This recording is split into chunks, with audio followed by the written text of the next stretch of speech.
현재 일본 시민들 사이에서는 도쿄 올림픽을 취소하라는 목소리가 그치지 않고 있고 일본의 C19 감염증 확산은 수그러들지 않고 있습니다. 그런 가운데 해외에서 선수들을 불러 도쿄 올림픽 최종 예선과 테스트 대회를 겸한 수영 다이빙 월드컵이 5월 1일에서 6일 기간 동안 도쿄도 내에서 실시되었습니다. 선수들은 일본의 감염증 대책 속에서 대회에 임했지만 숙소에서 나오지 못했고 식사는 모두 도시락 등으로 해결해야만 했습니다. 나름 일본식 식단을 기대해온 선수들에게서는 뭐야 이 식사는 이라는 실망이나 불만이 터져 나왔습니다. 도쿄 올림픽을 계기로 일본의 이미지가 끝없이 추락하는 상황이 연이어 펼쳐지고 있었습니다. 일본 내에서 다수의 외국인 선수가 출전하고 있는 최종 예선은 올림픽 운영을 미리 평가할 수 있을 만한 장면이었지만 내부에서는 예상과 전혀 다른 일들이 펼쳐지고 있었습니다. 선수들 사이에서는 분노의 목소리마저 격해지는 가운데 대접하기는커녕 대회 운영진의 의욕조차 느낄 수 없는 상황이 이어졌습니다. 피커TV에서 자세한 내용 전해드리겠습니다. 도쿄도의 긴급 사태 선언이 발령되면서 코이케 유리코 지사가 다른 현 거주자에게 도쿄에 오지 말아 달라고 호소하는 가운데 해외 선수가 같은 시기에 격리 면제로 경기의 직행이라고 하는 입국 특례 조치로 도쿄에 도착했습니다. 일본 정부가 C19 감염증 대책으로 외국인의 입국을 원천적으로 거부하고 있는데도 46개 국가에서 225명의 선수가 참가했습니다. 이 대회를 둘러싸고는 개최 전부터 인색하다는 말이 붙어 다녔습니다. 주최자인 국제수영연맹은 4월로 예정됐던 이 대회를 일본 정부에 의한 감염 대책 불안 등으로 일단 일본에서 경기를 치르는 것은 무리라며 일방적으로 취소를 결정했습니다. 하지만 국제올림픽위원회와 어떻게든 대회를 치르려는 일본 측이 국제수영연맹 및 IOC와 합의해 일정을 연기한 뒤에야 간신히 개최할 수 있었습니다. 일본이 이번 다이빙 월드컵을 실시하는 데 있어서 선수들 입국 시 대책, 숙박시설에서의 감염 대책, 선수들의 식사, 경기장에서 경기 운영의 4가지 포인트에 주목했습니다. 첫 번째로 대회 운영진은 선수들을 공항에 내팽개치고 있었습니다. 해외 선수 등 관계자는 대회에 참석할 당시 격리 면제라고 하는 특례로 일본에 입국했습니다. 유럽에서 온 팀원 중 한 명은 비행기에서 내린 자리에 안내하는 운영진이 보이지 않자 이건 이상하다라고 느꼈다고 합니다. 감염증 상황에서 입국 규칙이 평소와 다른데 아무도 팀 케어를 하지 않은 것이었습니다. 감염증 대책상 도착 이후 공항 내에서 동선은 정해져 있긴 하지만 이를 안내하는 직원도 없었고 수속 안내도 따로 없었습니다. 가뜩이나 효율이 떨어지는 일본의 검역 절차는 불합리할 정도로 체크 포인트가 많은데 그러는 사이 같은 항공으로 도착한 여러 나라의 선수가 섞여 수속을 받는 사태까지 펼쳐져 버렸습니다. 선수단 스텝 중 한 명은 우리가 특례로 입국하는 것으로 알고 있었는데 일본의 대응은 소홀했다. 선수는 격리를 끝내지 않았는데 미아가 되면 어떻게 할 생각이었던 것이었는지 의심스럽다고 말했습니다. 이번 대회의 규모를 도쿄 올림픽 실정과 비교해보면 다이빙은 실시되는 26개 경기 중 하나로 출장국 수는 올림픽의 약 5분의 1, 선수 수에서는 20분의 1 정도가 되고 있습니다. 그런데도 공항에서 입국 수속부터 세관 검사를 합한 소요 시간은 비행기에서 내린 후 대략 3시간이 넘게 필요했습니다. 막상 도쿄올림픽이 시작되면서 각국 선수단이 한꺼번에 몰리기라도 한다면 입국 절차에 걸리는 시간은 훨씬 더 늘어날 것으로 보입니다.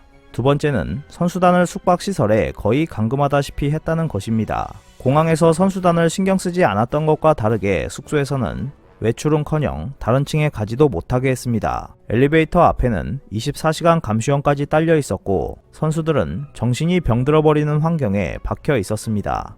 이에 대해 독일 수영협회 헤드코치인 루츠 부슈코우는 그나마 호텔 정원이나 주차장을 거닐 수 있는 기회가 있었으면 좋았을 텐데 라며 한탄했습니다. 만약 C19 감염증이 7월까지 진정되지 않은 상태에서 올림픽 본선에 돌입한다면 선수촌에서 선수들은 연일 자기 방에서 새끼를 모두 도시락으로 해결하고 행동 범위도 경기장이나 공식 연습장, 선수촌의 이동만 허용될 공산이 큽니다. 이러한 상태로는 선수들이 최대한의 기량을 보여주기는 힘들 것입니다. 세 번째는 선수들에게 제공되는 식사가 튀김 도시락과 컵라면 뿐이었다는 것입니다. 제공되는 음식이 탄수화물 뿐이라서 배는 부르겠지만 선수들에게 꼭 필요한 신선한 야채와 과일은 없었고 단백질도 없었습니다. 팀 직원이 도쿄에 겨우 도착했다는 메시지와 함께 인스타그램에 올려놓은 저녁 식사 사진에는 튀김 도시락과 감자 샐러드가 담겨 있었습니다. 선수들은 컨디션 유지를 위해 다양한 식사 제한과 먹어야 할 것들이 정해져 있습니다. 그렇기 때문에 일본이 제공한 도시락은 균형이 맞지 않는 것들이라고 할 수 있습니다. 그런데 대회 운영진이 식단이 부족하다면 이걸 먹으라며 가져온 것은 다름 아닌 컵라면이었습니다. 완벽하게 엉뚱한 대응은 선수들의 분노에 불을 질렀습니다. 그 후에도 식사 공급을 둘러싸고 선수팀의 요구와 운영진 측의 대응이 일치하지 않는 상태가 계속되었습니다. 납득이 안 되는 선수들은 스스로 해결하기 위해 낯선 일본어 사이트를 이용해 외부에서 음식 등을 구했다고 합니다. 선수들 사이에서는 비타민이 부족해서 선수용으로 과일 주스를 달라고 했더니 이틀 뒤에 도착했다. 도시락 라인업에 질린 선수가 우버이츠를 호텔로 불렀다. 생과일을 달라고 하는데 시럽으로 절인 과일 팩이 왔다 등의 불만들이 쏟아져 나왔습니다. 2012년 런던 올림픽 때 시민들에게 공개된 대회를 다 치러봤다는 여성은 주최자가 음식물로 선수의 발목을 잡다니 운영 측의 레벨이 미숙하다고 밖에 말할 수 없다. 이제 개막이 2달 정도밖에 남지 않았는데 밥도 제대로 못 챙겨 먹는 선수들이 어떻게 최고의 기량을 발휘하겠는가라며 비판했습니다.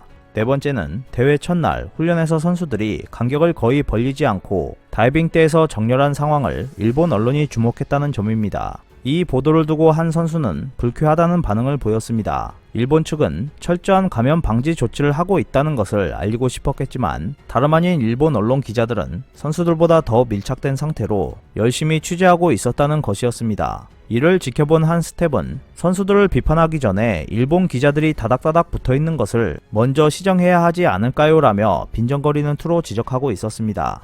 이는 대회 운영진 측의 수준이 미숙하다고밖에 말할 수 없습니다. 다행히 대회와 관련된 438명 중 양성자는 1명이 발견되는 데 그쳐 표면적으로는 성공적으로 끝났습니다.